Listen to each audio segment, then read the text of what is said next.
Good morning to all participants. I would like to appreciate the authorities of the Cuban government, especially the General Attorney, Darío Delgado Cura, for his invitation to participate in the 13th meeting on criminal sciences and the first legality meeting. Likewise, I would like to congratulate the organizing committee of this meeting, who have been working so hard. Also for Patricia, my best wishes. Special greetings to all the general attorneys, prosecutors of the different countries, and all other authorities, scholars, colleagues, students, and all those present in this meeting. Being here in José Martí's and Fidel's, Raúl's, Ches, Camilo's land is always a special event for me. And I believe that this is so for all revolutionaries. Coming to Cuba is to renew our revolutionary feelings and to increase our energies and commitments to continue working and advancing. On the occasion of the 12th International Meeting of Criminal Sciences in 2014, I expressed my solidarity with the 5 Cubans who were unjustly imprisoned in the United States and who were denied all their legal rights and condemned without the due process. But today it is a great joy for us to see that these 5 heroes are already here in Cuba.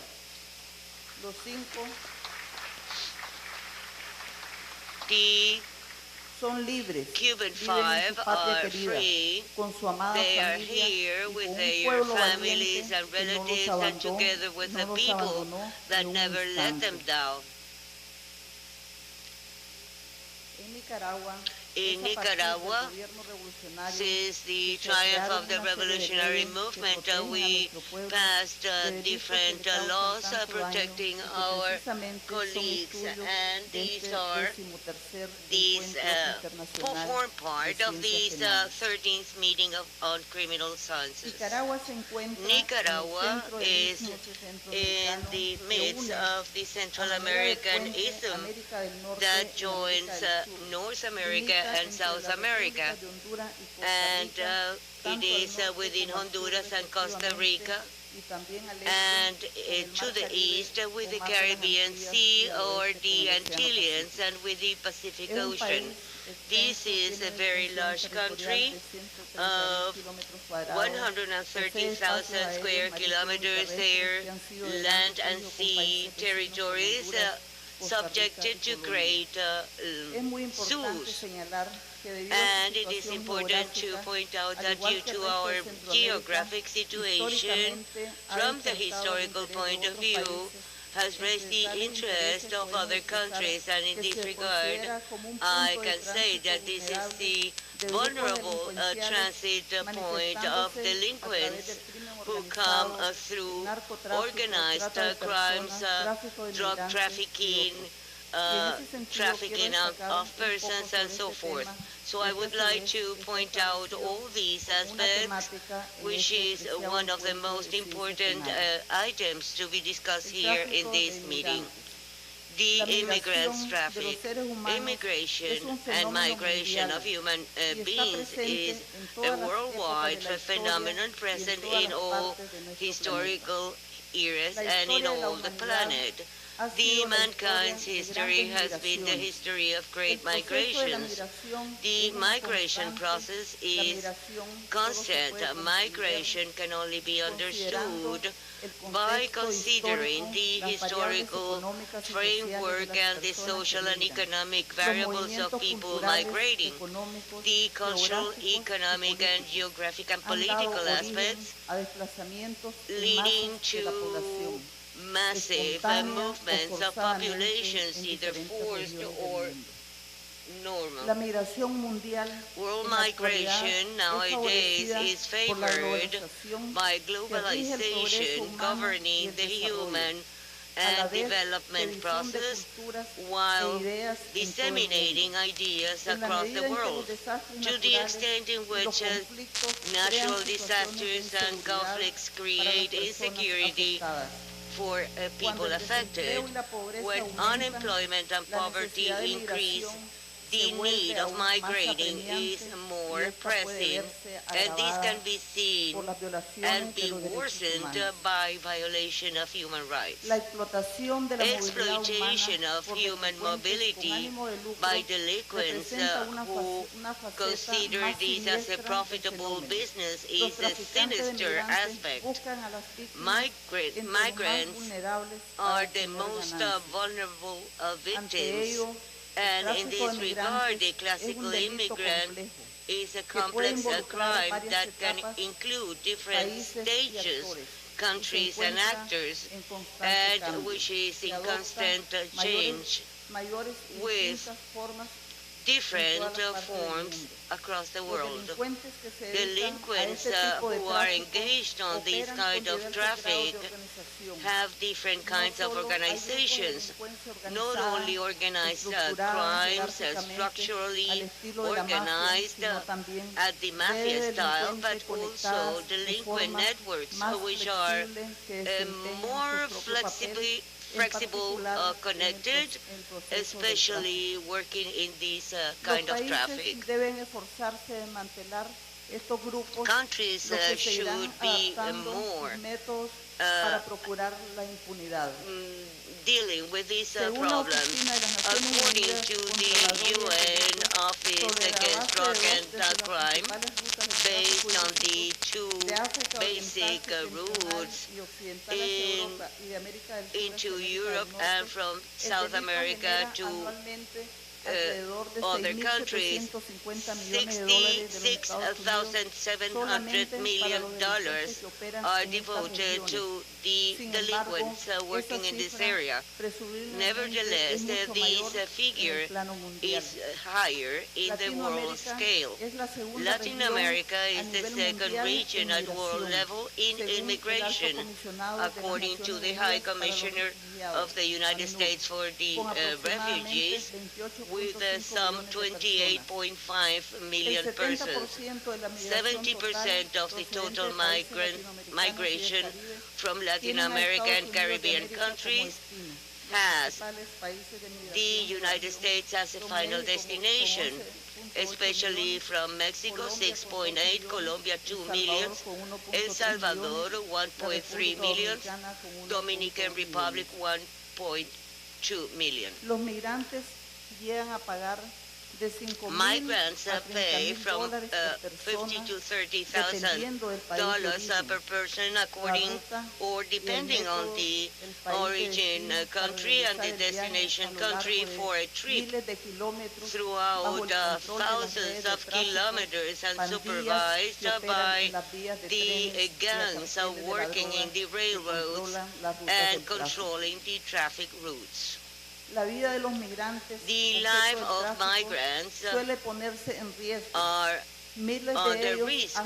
Thousands of them have been suffocated in containers, died in the desert or have drowned in the sea. Traffickers are always acting with no respect for the lives of those who are facing great difficulties and have demanded the services of the traffickers. Survivors have been providing testimonies which are really dreadful.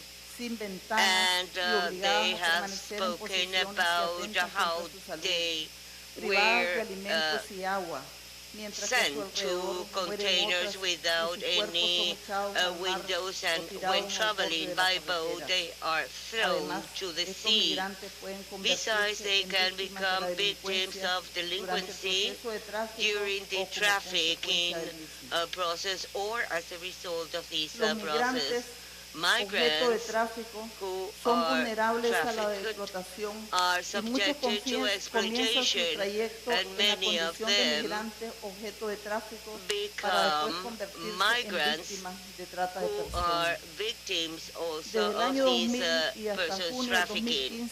Until 2015, the International Organization of Refugees estimate that more than 40,000 people have lost their lives. In Latin America, between January and June 2015, 114 people died, out of whom they were mainly recorded in the frontiers between Mexico and the United States, and 46 from the Caribbean, as well as 48 disappearances of immigrants from the Caribbean. Central America, due to its geographical situation, is one of the main points, especially from the south to the north. The routes used by these people depend on the person who is going to be trafficked, and they are using even the Dominican Republic, El Salvador, and Nicaragua, and then they go by land to El Salvador, Nicaragua, and Mexico to finally reach the U.S. My country is a traffic country, but a temporary one, a transitory country in the Latin American region, especially going to Mexico, the United States, and Canada. According to data from the Nicaragua government between 2014 and 15, the arrivals accounted for 2,800 migrants. In Nicaragua, we have two migration current, and they depend on the international flows, both temporary and permanent, in migration. Nicaragua has made important progress in the institutional level based on the respect of human rights of migrants. In 2011, we approved the General Law of Nationality and Migration, concerning the protection of all the rights of all the people migrating, as well as their families and relatives, and the law of protection to refugees. We have also ratified in 2012 the Hague law to reduce costs and red paper to regulate the immigration process in some of our Latin American countries. The National Plan of Human Development, established in 2012 by our government, establishes the reduction of migration, especially among young people, to promote entrepreneurial opportunities, self-employment, and care to the national population, both internally and abroad. That is why we are proposing a strategy within the legal framework of the consular rights. We are also including the improvement of migration services, especially at the frontiers. In order to prevent this trafficking, we require a global view, especially among the origin country, the transit country, and the final or destination country, and taking measures at national, regional, and international levels by protecting the rights of migrants. The purpose of the trials is to identify and sanction those who are engaged in trafficking in order to break down these networks. Nicaragua has ratified some 23 international instruments on the protection of human rights, both in human rights according to the United Nations and the OAS. According to the Nicaraguan policy, we have ratified some important instruments concerning migration and human rights. The Universal Declaration of the Protection to Immigrants.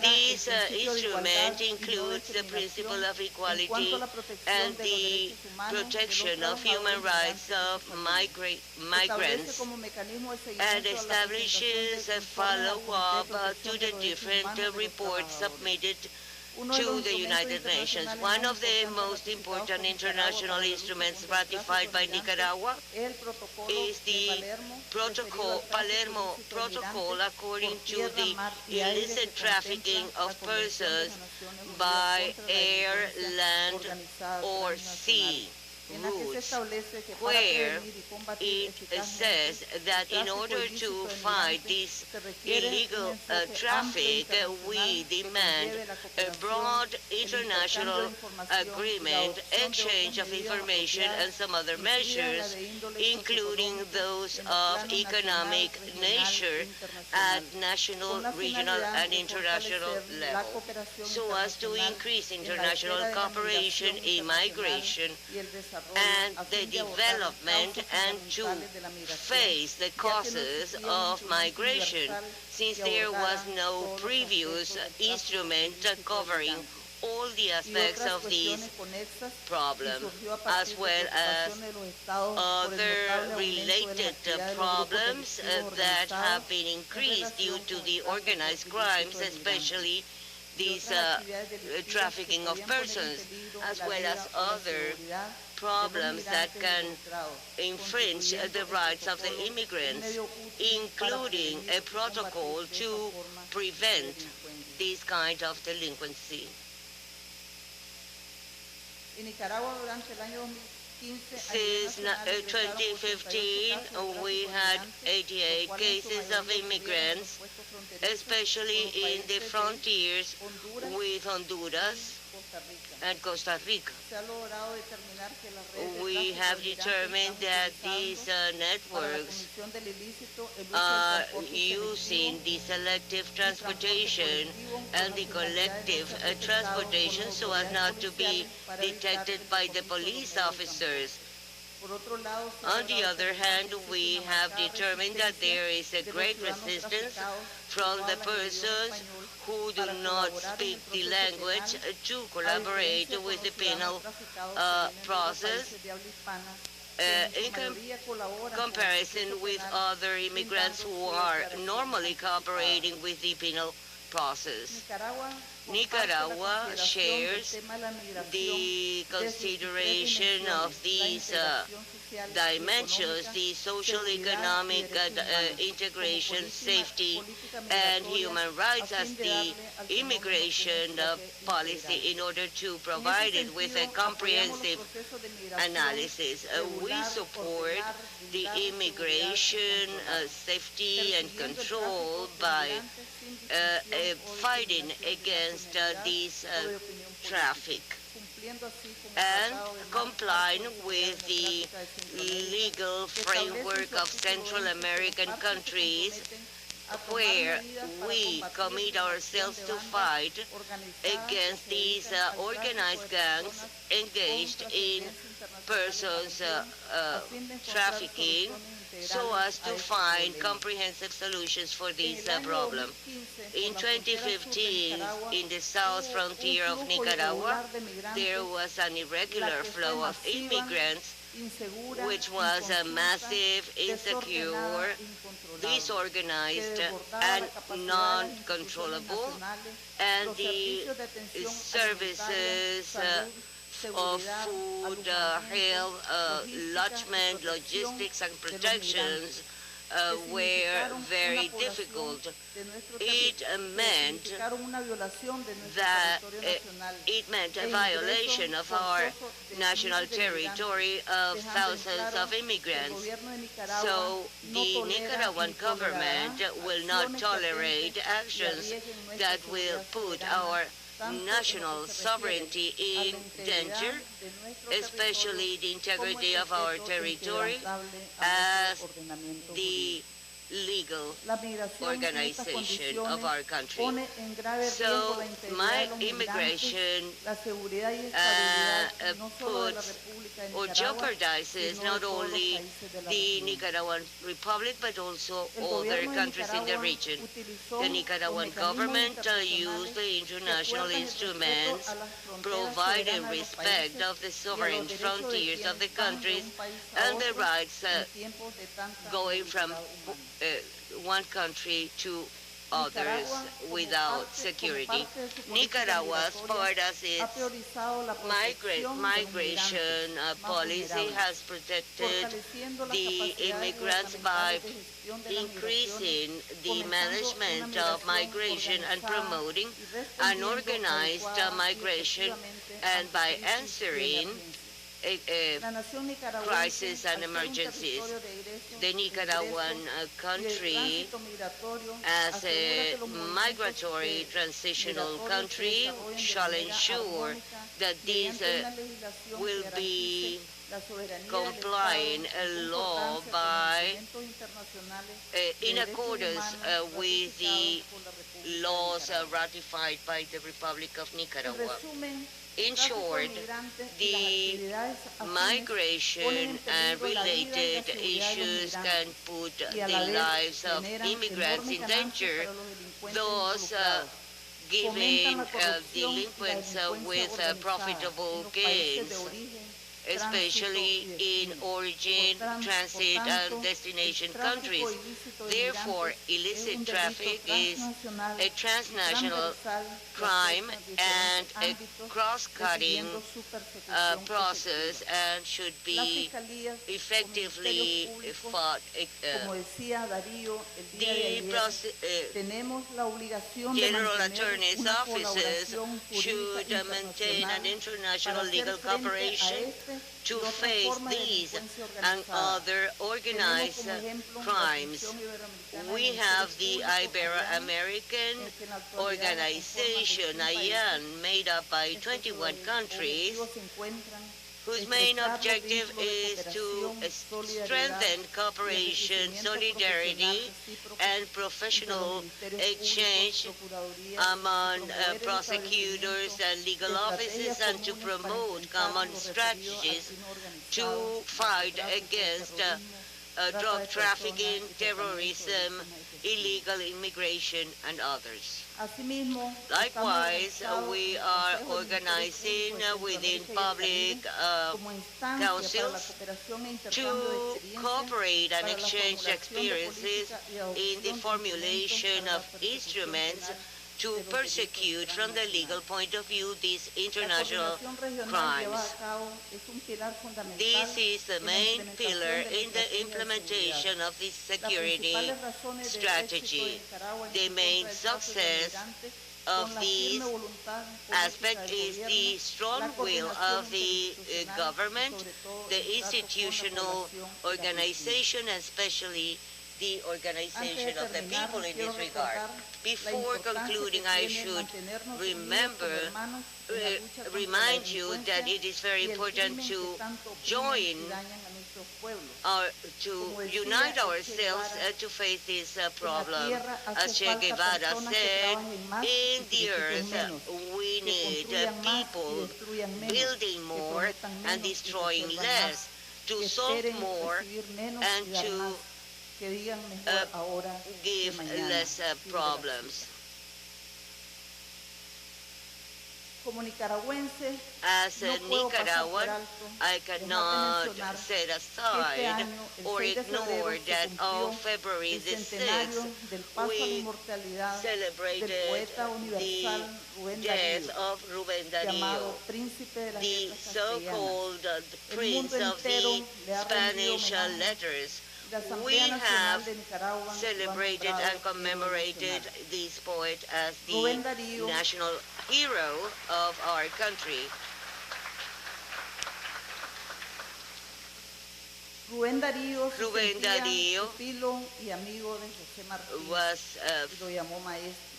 a friend of José Martí and called him the master. So we know the respect that Nicaragua feels for Cuba. In this regard, Rubén Darío wrote about the only meeting he had with José Martí in New York, and included in his biography,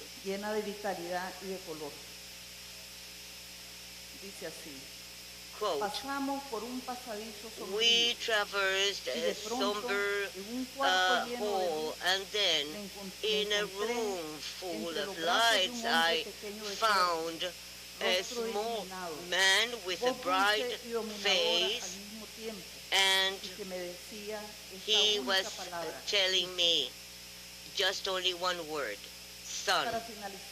So to conclude, I would like to quote Rubén Darío, and I hope that this will be taken by you. Do not set aside the enthusiasm, because this is a very required virtue. You should always go to reading. Rubén Darío. Thank you.